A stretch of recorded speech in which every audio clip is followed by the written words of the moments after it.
Thank you for tuning in this afternoon. We've got Kelly Kiesel back joining us, Naturopath and Nutritionist. Welcome. Hi, thanks for having me. Thanks for coming back. We were saying it's been exactly a year since you're here. Yeah, I'm sure it was May last year. Yeah. And you've been well? I have been well, yes. Dodging COVID so far. Yeah. That's good. So far, so good. So far, so good. Excellent. Well, I suppose that's why one of the reasons why we want to talk today as well. We want to talk about strengthening the immune system, being as healthy as we can. A lot of people are more interested in that these days, the past couple of years. I mean, we've always been interested in being healthy and our health, but more so the past few years. So yeah, absolutely. We want to talk about liver health this afternoon, but just general health and wellness. But before we do that, can you just tell us about yourself, just a brief history, how you got into being a naturopath and nutritionist? Yeah, for sure.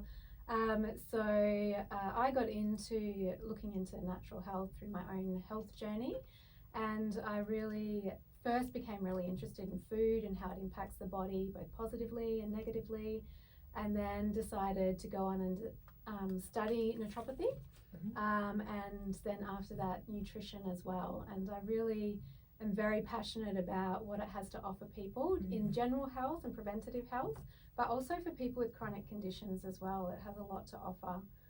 So you healed yourself then? Would you say, is that why you're sort of so passionate too, because you found something that helped you and then you want to help others? Yeah, so in terms of things that helped me, food and some specific nutritional supplements and things, these were the key things that actually had showed any improvement whatsoever. But the other reason why I love naturopathy and why I was drawn to it was because it offers a safe space for people to I suppose feel safe and feel believed and feel listened to, and so you're really able to help people and support people along their journey. Yeah. From that perspective as well, and have an environment of safety and respect. It's interesting that you say food, because I was listening to a video the other day of celery and the importance of having celery juice in the morning to clean our body, and I think it releases toxins from the body as well. And the guy that was talking about it, I think it's Dr. Eric Berg, he's got a YouTube channel, it's very good. He was saying that in the 1600s they used to use celery as medicine. Yeah. And I thought, yeah, well, how interesting. We always hear that food is medicine if we eat right. Yeah, that's right. I mean, even today, modern herbal medicine uses celery seed as a therapeutic medicine as well. But certainly celery as a food, I mean, it's very rich in potassium, great fiber, fantastic for cardiovascular health. So yeah, it is a fantastic food. Yeah, and it's got the natural iodine, the salt, because they say that we shouldn't add too much salt to our food. I don't know, what are your thoughts on that? I think, when we say not adding too much salt to our food, usually we're talking about table salt, so the sodium and the chloride. We want people to have more quality salt that has more of the minerals in it.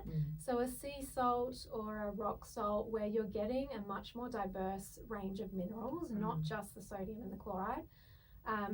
Because when we become less diverse with our minerals, that's when it becomes a problem.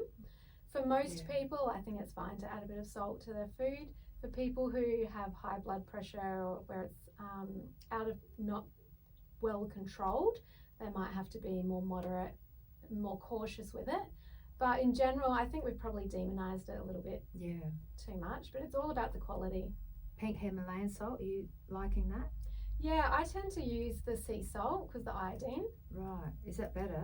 Well, the iodine is naturally higher in the sea salt, whereas the rock salt, it really depends where it's being harvested from. Yeah, actually I have heard that. I've heard that you can get some Himalayan salt that isn't the best that's quality. Right. That's a bit of a worry. How are we supposed to know? Because I buy Himalayan salt and it just says Himalayan salt, doesn't say where it's from, doesn't give you any info. I think is there a way to tell?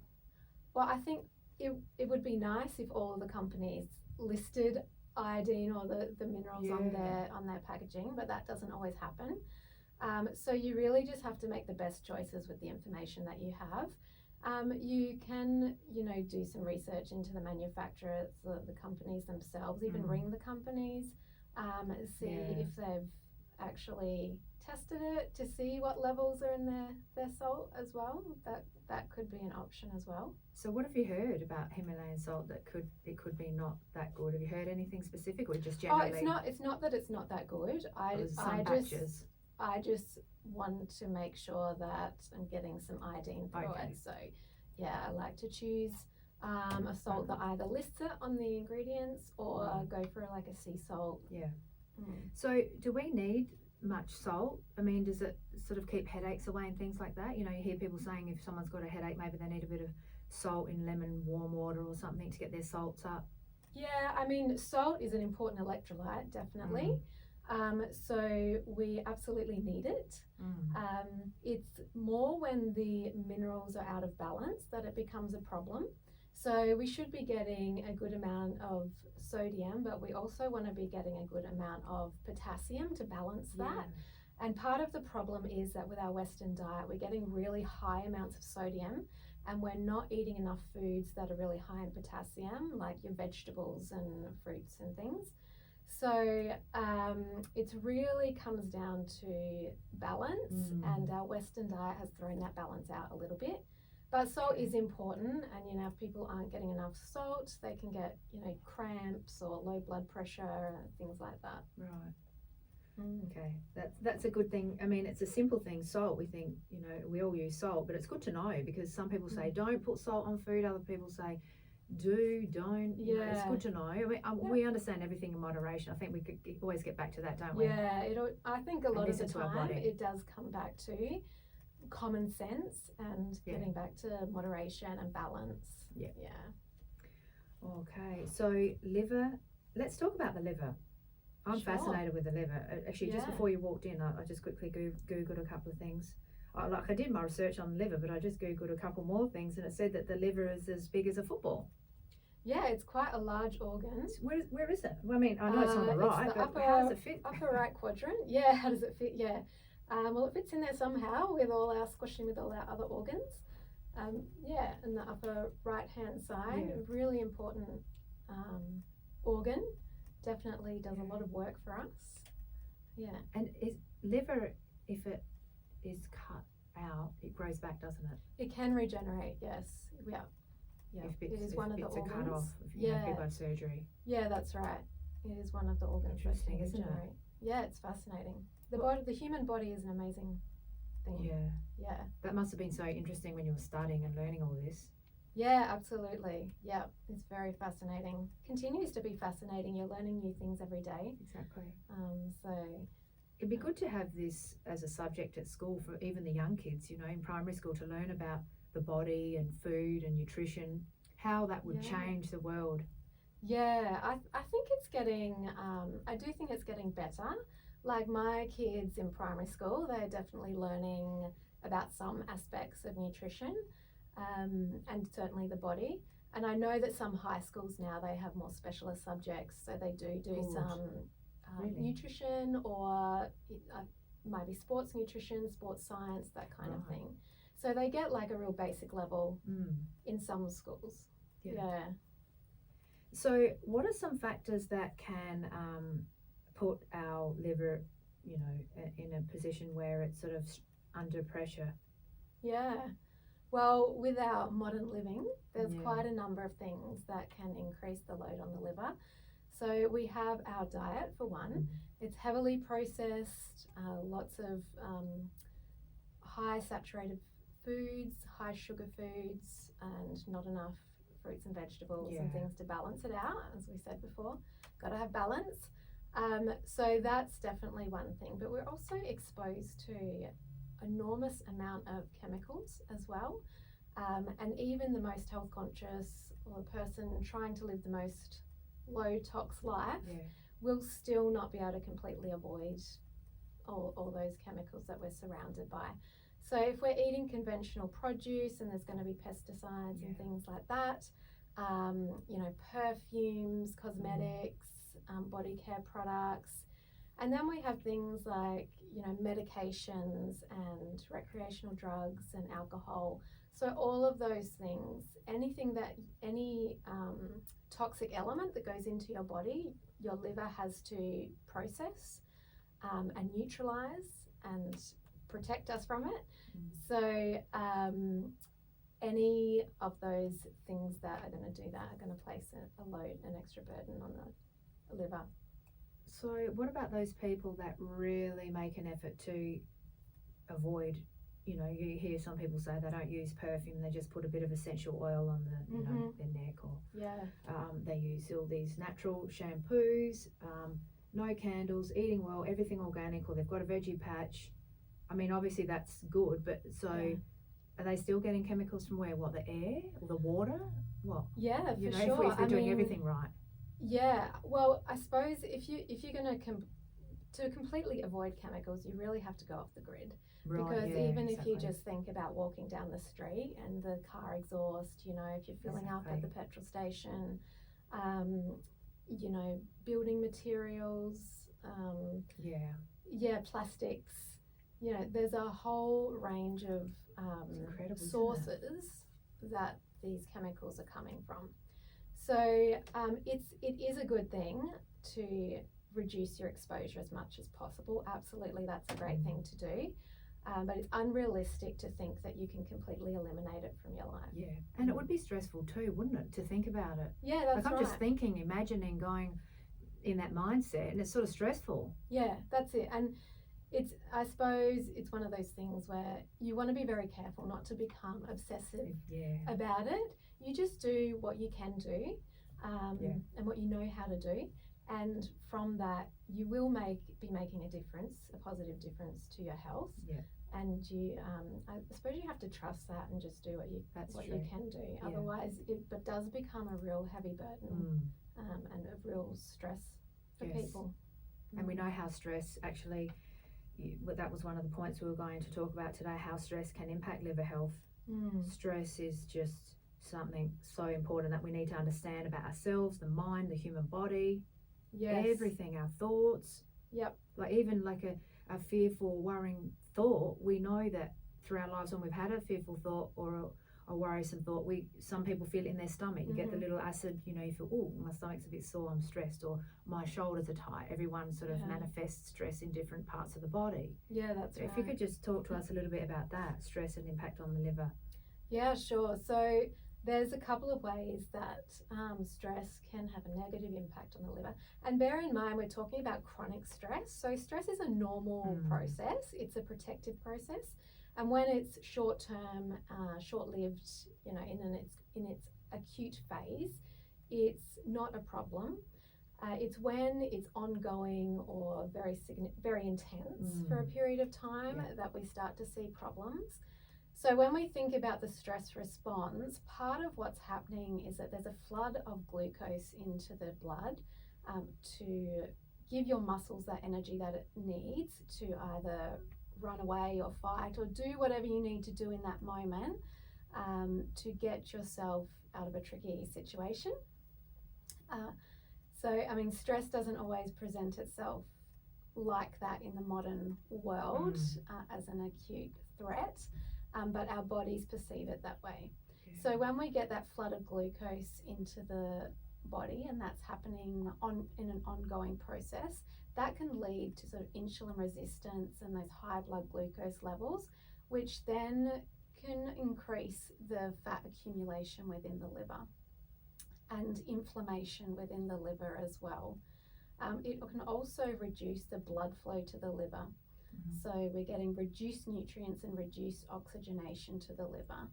And over time that can cause health issues, a great deal of inflammation, and it might manifest itself in different ways. So it might, in the early stages, people might find they get nauseous or they have a low appetite, particularly in the morning. They might get headaches, fatigue. Or then as it goes on, people might find they have high cholesterol or high liver enzymes, and it can turn into non-alcoholic fatty liver disease or other liver conditions as well. So insulin resistance, if you could just give us a definition of that. Yeah, for sure. So what insulin resistance means is when you have high amounts of glucose in the blood And this could be due to eating a diet that's very high in sugars or refined carbohydrates, or it could be from stress. When the glucose is high all the time, the cells start to reduce their want for glucose, so they start to stop allowing insulin into the cell. Insulin is like the key that opens the door to the cell that allows the glucose to go in and do what it needs to do. So when the insulin can't get into the cell, the glucose can't get in either. And then you have this flood of glucose with nowhere to go. And so it just ends up being converted to fat, either in the liver or in the fat tissue. Right. And that's a part of the process of what can lead to type 2 diabetes as well. So there's a big connection there between fatty liver disease and diabetes and insulin resistance. So type 2 diabetes is diet monitored. Yeah, diet. Type 1 related. is when you need insulin injections. Correct. Or tablets, is it? Yeah, type 1 is when it's an autoimmune process, so that's a little bit different. Type 2 is diet controlled. Yeah, but that's a big disease, isn't it? Diabetes. We don't realise that's quite serious too. It's very serious, and I think it's about 1 in 4, about 25% of Australians are now with diabetes. Which and it's type? growing. Type 2. Type 2. 1 in 4, type 2. Yeah. That's a lot. Yes, and you see that correlation with fatty liver as well. The statistics are roughly the same, between about 22 to 25% of Australians have fatty liver. So what can we do so it's to? a big deal. Yeah, what can we do to avoid that? There's a whole lot of dietary and lifestyle things that we can do. So obviously we just mentioned stress. Yeah. So stress management is a key one, a big part of that. Would you say that would be one of the most important, and then everything else go from there? I would say that it's equally important to dietary factors, right? And things like exercise as well. It's often very hard to just separate one thing aside from everything else. We kind of need that holistic approach, but it's definitely a must. Managing stress is really important. And then there's the dietary aspects as well. So a diet that's really high in fibre helps stabilize the blood glucose, and getting rid of those processed foods and those high sugar foods. So the things that you buy that are pre-made or packaged, and your cakes, your biscuits, those sorts of things.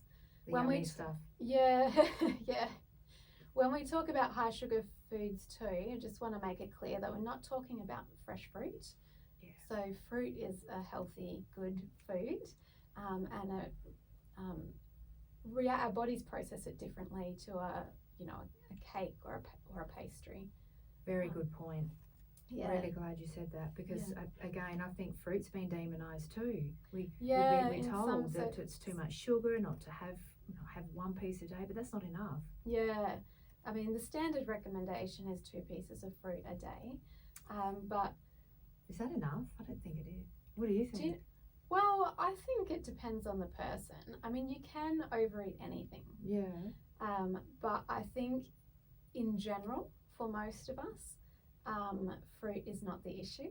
No. There are other things that should be kicked out before we worry about the fruit. So, all those processed foods, the white bread, the refined grains, So if we're getting rid of all that stuff and we want to replace it with things, we replace it with fruit and veg, and you said fibre is very good. So what's an example of fibre that we should eat? So when we talk about getting rid of all the processed foods, another way of articulating that is that we are aiming for a whole foods diet.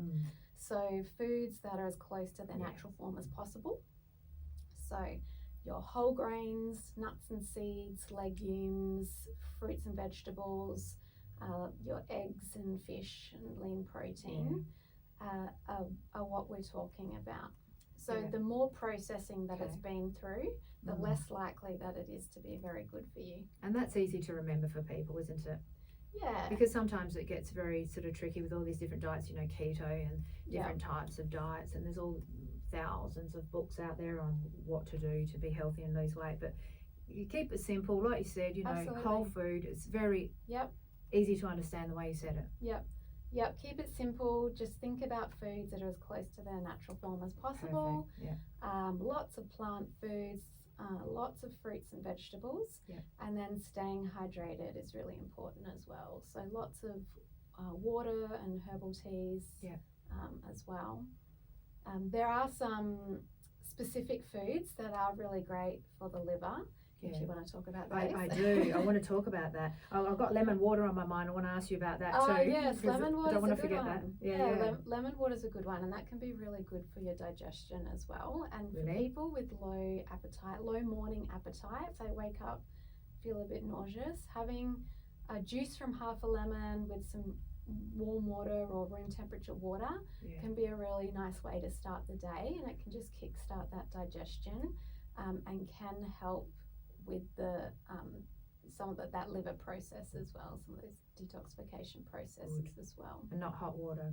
I did hear that Dr. Eric Berg. I'm a bit obsessed with him. He's on YouTube if anyone's interested. He's very good. Yeah. And he said don't put it in boiling water, and it sort of made sense. He said it will kill a bit of the vitamin C, and that seems logical too, doesn't it? Yeah, that's right. So we think hot water and lemon when we're sick, hot water, lemon and honey, and even some Ayurvedic doctors said that honey properties are destroyed with heat too, so don't put it in boiling water. Not boiling water, I would say like warm water or lukewarm water. But when we're sick we make a cup of tea and we put the honey and the lemon and the boiling water, so we sort of put the cold water and a bit of warm water. That's right. So what else does lemon do? And then we've got things like garlic. For example, that's a really good one. Can activate some of those enzymes which are involved in the detoxification process as well. Green tea is a really good one as well. So it's a really powerful antioxidant, and it has been shown to help reduce or help the liver when it's become to the stage of fatty liver. So help to reduce some of that fatty liver severity. Turmeric as well. Turmeric's just one of my favorites at the moment. That's good. Do you use the root or powder or both? So I will mostly use a powder, I try and get an organic powder, but I do like to use it in clinic as well with my clients, because it's just a fantastic anti-inflammatory antioxidant, really great for mood as well, and it also helps with those phases of detoxification within the liver. So interesting. Really important herb there. It all sort of builds up too, doesn't it? Like if you have a bit of garlic and a bit of turmeric and it makes your body strong. Like it's not just like a quick fix just one day you have it and you feel good. No, you've got to have it over time. And it's great to implement some of these things on a daily basis, because sometimes, particularly when we're talking about liver, people get caught up in this idea of doing these really extreme cleanses or detox diets and programs, and they're not always that safe for starters or healthy, but also that one day or that 1 week of doing that cleanse is not going to offset all the other things that you're doing in your life. True. So if you're eating processed foods or drinking lots of alcohol, it's not going to just offset that by doing it as a once-off. Exactly. So implementing some of those things, getting some of those foods into your diet, doing the stress management, all of these things which you can incorporate on a daily basis is going to help overall your long-term. So it has to be a lifestyle choice, doesn't it? Not just a one-off, I want to have a green juice today. Yeah, that's right. It has to be, it has to become a part of your routine, I think. And you have to find the things that fit in with your routine as well. So doing things like lemon water in the morning is a great start. Using lots of herbs and spices, making sure you're getting enough vegetables, drinking enough water, all of those things are really important. What herbs and spices do you like? Well, we already mentioned turmeric, so it's that one, and garlic.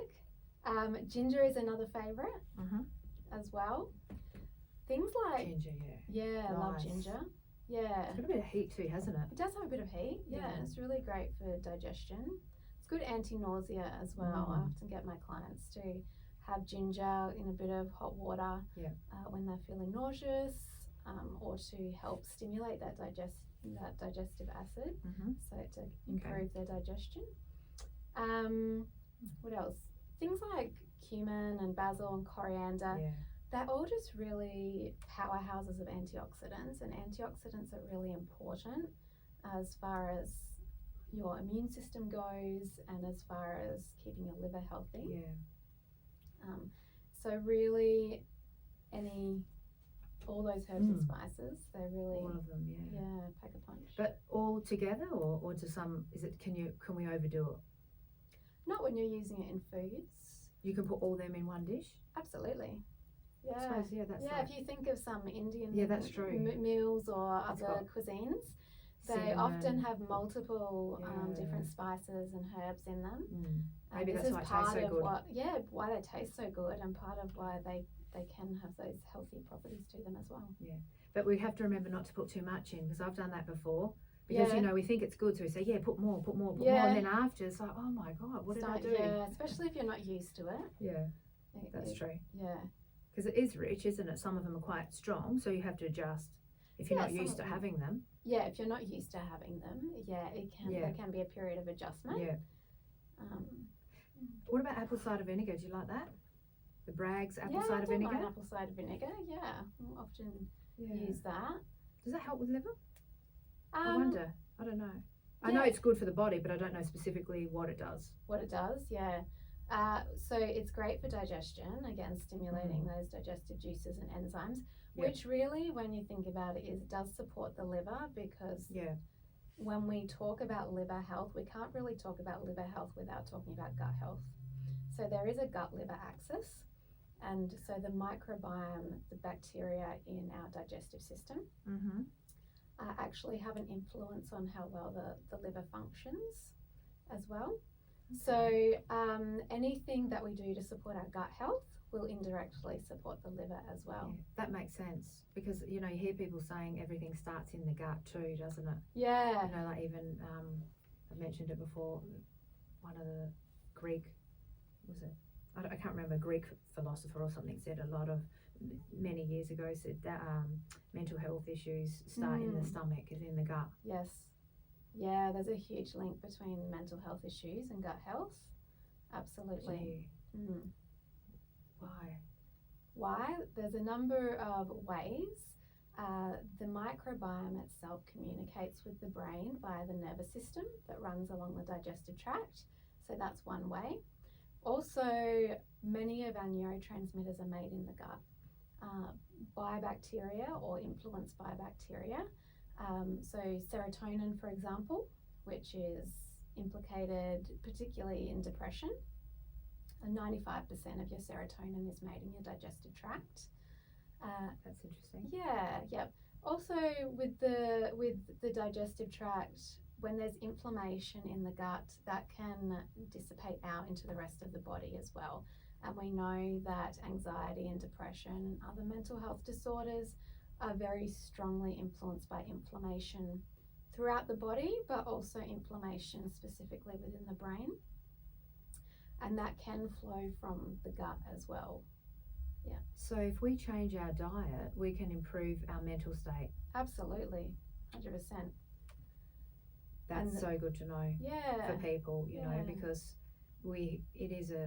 it's prevalent, isn't it, in modern days. You hear, there's Are You OK Day, there's a Mental Health Awareness Week, there's Mental Health Awareness Month. You see, it's just so important. Absolutely, it's become a huge issue. I suppose the other aspect of gut health and mood is nutrients and deficiencies. So if your gut health isn't functioning optimally and you're not absorbing nutrients like you should be, then that can lead to a depletion of nutrients and your brain requires a lot of different nutrients to be able to make those neurotransmitters, to be able to offset that inflammation. So when those nutrients aren't coming in, that has a huge impact as well. So how can we sort of improve absorption? Because I know that's a big one too. You know, make sure we absorb the nutrients. Yeah. Well, one of the key things to keeping the gut healthy, or the gut lining healthy, where you're absorbing those nutrients, is to love on your microbiome. So really protect it and look after it. One of the ways that we do this is by putting in foods that are going to feed it and help it thrive. So this is particularly fibers and prebiotic foods. So things like oats and kiwi fruit and asparagus and avocado. Again, all your whole foods. Yeah. And then avoiding things that actually alter the microbiome in a negative way. So this would be things like alcohol, stress will do that. Foods that are highly refined. So again, your white bread and cakes and biscuits and lollies and chocolates. So yeah, whole foods to feed the microbiome, and then removing things that alter the microbiome negatively. Right. That would also include things like artificial sweeteners and preservatives and additives. Okay. Yeah. And sleep. I understand sleep is very important for our liver health and detoxifying as well. Yes. Yeah. So it's not, I suppose not a lot of us think about what's happening when we're sleeping, but our body and our brain are very hard at work while we are sleeping. So actually your detoxification pathways are amplified and much more efficient during the nighttime than they are during the daytime. Because we're sleeping. While we're sleeping, we're not moving. Yep. Particularly in the deeper stages of sleep, which means sleep quality is really important. And those deeper stages of sleep often happen in the early hours of the evening. So kind of that between 10 p.m. and 12 p.m. kind of stage. Deep sleep. Yeah, so really trying to get to bed by 10 p.m., 10:30 is really optimal. So that's when a lot of the detoxification process are most efficient in those first few hours of sleep. Yeah. And is that tied in with finishing food at a certain time, like finishing eating at 7 or 8 or 6 or what? How does that play in with our body getting rested? Because if we've had a big meal, we can't sleep. Yeah. So generally we would say you'd want a few hours before bed. Yeah. There are some exceptions to that. You know, if people have blood sugar irregularities, for example, it might actually be beneficial for them to have a small snack before they go to bed. Really? But as a general rule, it just helps stabilize their blood sugar. So if their blood sugar is erratic, as they're sleeping, they can have frequent waking and have poor quality sleep. But as a general rule, we would say to allow a few hours. I think the detoxification aspect, though, has more to do with our circadian rhythm and just the way that our body has certain rhythms that it goes through. And we know that with, for example, melatonin, our sleep cycle, we all know about the fact that we have a sleep cycle. But we also have other cycles as well in our body, and I think that detoxification process is a part of that, and that's just when it happens. So do you subscribe to the notion of going to bed? I mean, you said 10 o'clock, but with the circadian rhythm, is that what it's called? Yep, circadian rhythm. Circadian rhythm. Yeah. You know, they say sort of, you know, when the sun, like with the birds, go to bed and wake up with the birds, you know, start to unwind, go to sleep, wake up when the sun comes up. That's to do with sort of eating and digestion, all that sort of thing. Yeah. Not to sleep in too much, it makes us sluggish. Yeah, in an ideal world, yes, that's how we would live. We would go to sleep when the sun goes down and wake up when it comes up. But in modern life, that's not realistic for a lot of people. Yep. And some people might be shift workers, and our lives have just changed so much that's not really a realistic goal for a lot of people. But definitely trying our best to, you know, get that natural light first thing in the morning So our retina at the back of our eye actually regulates that circadian rhythm. So when it's exposed to that natural light, that's a big part of keeping that nice circadian rhythm happening. And then in the evening, trying to, dim lights, avoid artificial light, blue light, so your computer screen, your phone, that kind of thing, trying to put it away is important to try and maintain good quality sleep. Yeah, it makes sense, doesn't it? Because we do get stimulated when we watch TV as well, the bright lights or our phones. Yeah, absolutely. It's all common sense, isn't it? So why don't we do it? Should be easy, sometimes but it's we just need to be reminded. Yeah, exactly. Yeah. Us lovely humans, we've just become so busy and so go-getting, and there's so many things to do, and it's incredible. Yep. We just need to really slow down. And actually, I saw something. What was it? Was it an advertisement or something? There's so much content out there. Sometimes I don't remember where I see things, but yes, I saw. I think it was on Instagram, and it was a girl. That's right. She was doing some yoga on the beach, or she was sitting on the beach, and it was that Italian saying dolce, the art of, I think it was in Eat, Pray, Love, now that I'm saying it, with Julia Roberts, and the Italians say the art of doing nothing, the love in doing nothing. It's dolce for any Italian listeners. I forget what it is. It's a dolce something, the sweetness of doing nothing. Yeah. We're going to do that definitely need sometimes. to learn to slow down and get back to basics. Yeah. Do you do we have yoga? a tendency to overcomplicate things, I think. Yeah, and nutrition is no exception. Yeah. All right, did we cover everything? Liver's role, stress, relaxation techniques, deep breathing? Yeah, so we talked about how important stress management was. So there's a number of things that are really quite simple that you can include in your day that really help to put you in more of a relaxation space. And help just calm everything down when that stress response is really active. So things like deep breathing and making sure that we are breathing and not having those rapid breaths, but taking a deep breath in, having a short hold, and then focusing on a long exhale. That's when your nervous system really has a chance to calm down. And other things that you can do, things like being in nature. So research has shown that being in nature can reduce your cortisol levels, your stress hormone, and to improve your vagus nerve tone. So that's an important nerve that's part of our relaxation response.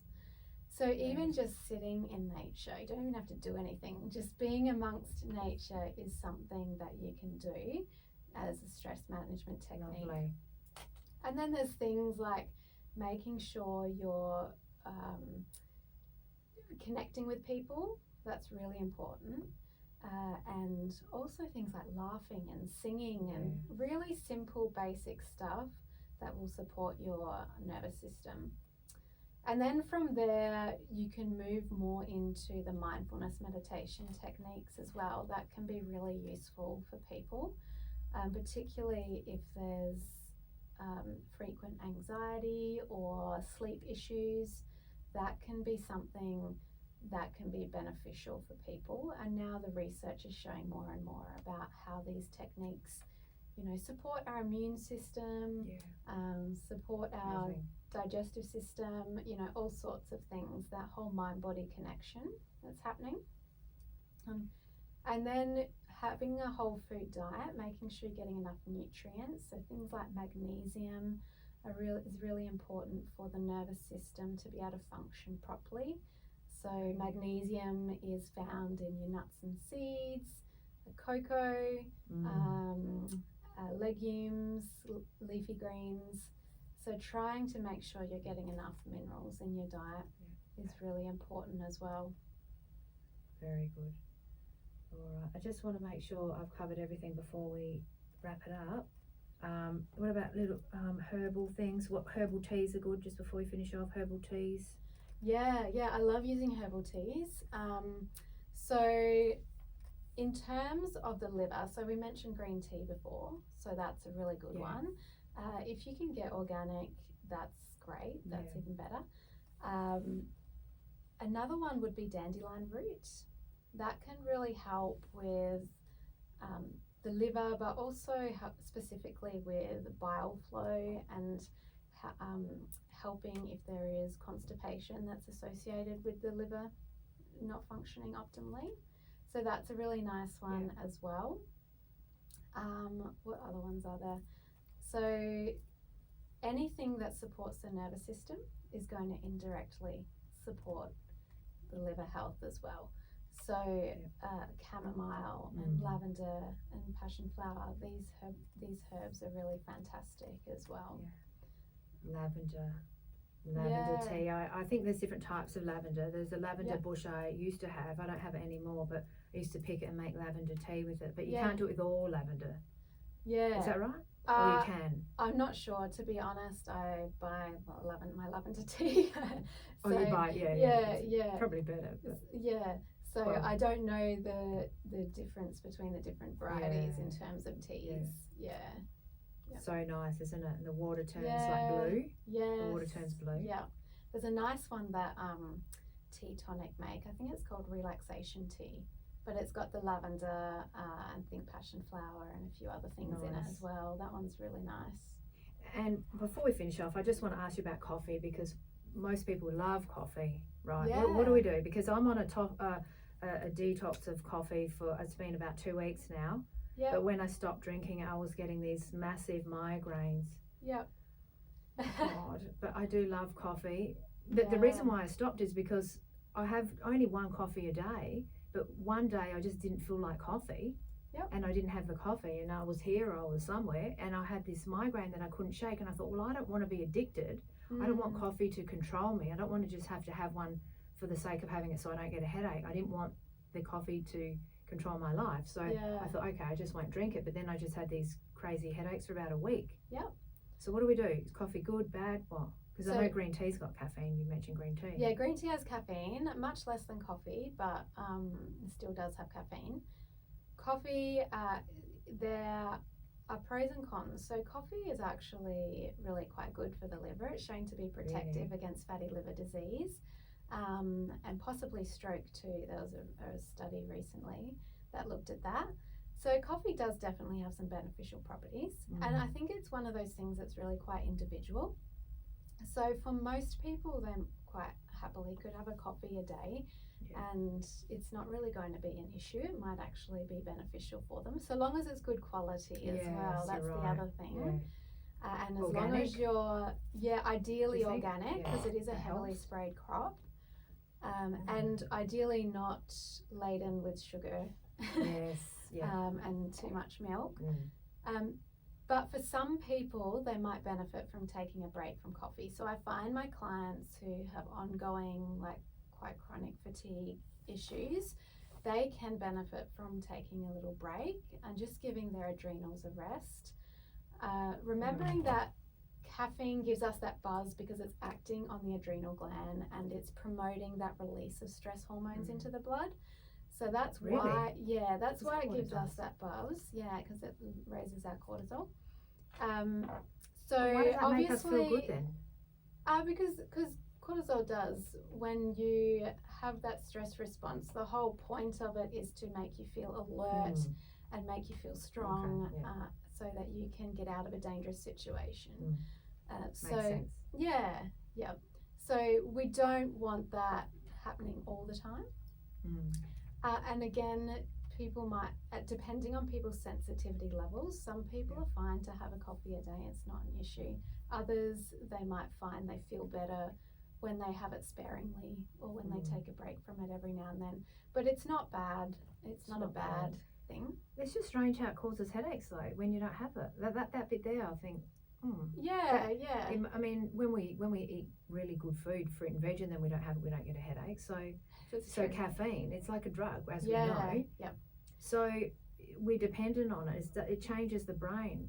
Yeah, it changes the brain. It changes. So as I said, it's those hormones, those stress hormones in the body, and that can increase that glucose as well. So you can sort of develop a dependence or a need for it. particularly if you are fatigued and your body's struggling to produce that energy on its own.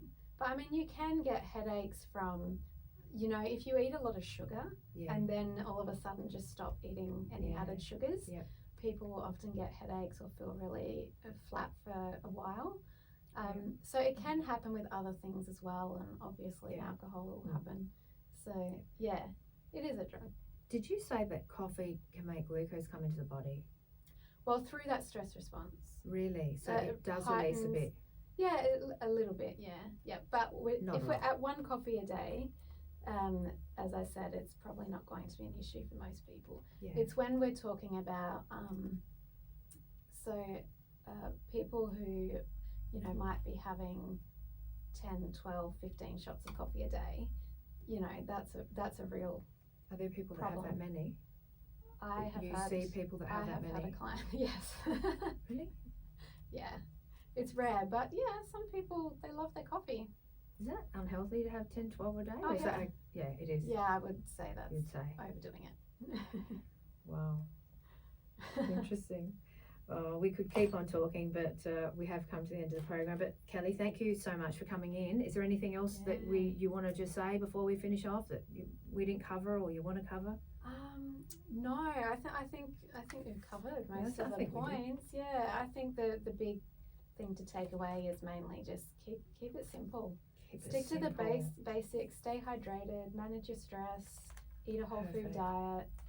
If you need further support from that, actually the one thing I did want to say, because we briefly spoke about cleansers and detoxes, is just to be really cautious around that and don't do it without supervision or getting some advice. Good point. Because there can be some extreme programs out there, and for most people that's probably not the safest or smartest way to go about it. That doesn't mean that you know, doing a short detox isn't helpful, but you probably want to talk to someone about how to do that in a way that's safe and healthy. Good point. For you. Good point. You know, because I know intermittent fasting is a big thing these days, and you know, you hear people saying, okay, I tried to fast straight away from going from like 5 meals a day to not eating, you know, the OMAD, the 1 meal a day, or doing a 48-hour fast, and then they end up on the ground fainting. Yes. Yeah. So good point. So good that you have to that. be very careful, especially if you have a medical condition or you're taking medications, because I mean, if you just decide that you're going to stop eating and just drink water or juices, then you know the process of detoxification is very nutrient demanding, and when you're doing those extreme fasts, you're taking all those nutrients away from what your body actually needs them for those processes to work well. So it's just something to bear in mind, because it's a bit of a buzzword and a bit of a fad. You're not a fan of intermittent fasting or fasting? No, I was thinking more of detoxes. Right, okay. Intermittent fasting, I think there's some interesting research coming out about it, but I'm certainly not a fan of the one size fits all. So I've seen that it works really well for some people, usually men, and not so great for other people. I find it's not always the best thing, particularly for my women clients. That's very interesting. So it does come down to the individual. But just the fact that you said that, my husband and I did a fast together, and he could sustain it longer than myself, and it was becoming like a competition. And I said, sorry, you win. I mean, I wasn't competing, but he was. He competes, I don't. But I'm like, I just can't do it. He was just wired up differently. He could do it. Yes. Because we just learnt the benefits of intermittent fasting, like you can grow new stem cells. There's a lot of research on it. It's not what I'm making up. It's out there. There has Doctors, Dr. Pradip is one of them, and so many doctors have done research on it, on rats and animal studies, and more growth hormone comes, the stem cells. You can kill cancer cells, sort of like get annihilated through fasting. They even did tests on people who had cancer and were going through chemotherapy, and the people that were fasting but doing it with supervision, professional supervision, doctors supervising them. They don't just not eat. Yeah. You know, they have to do it properly, but they could handle the chemotherapy better, and a lot of the cancer shrunk from the intermittent fasting, diseases, people reversing diabetes from this fasting. Yep. There's a clinic in Germany, a German lady, I don't remember what her name is, but people, it's a thing. Oh yeah.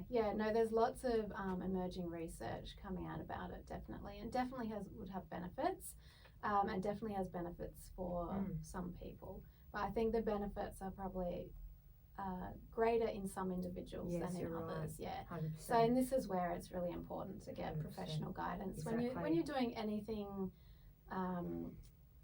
anything that's quite a significant change, dietary wise or supplements, anything like that. It is really important to get some professional advice. Yeah, perfect. Thanks. Yeah.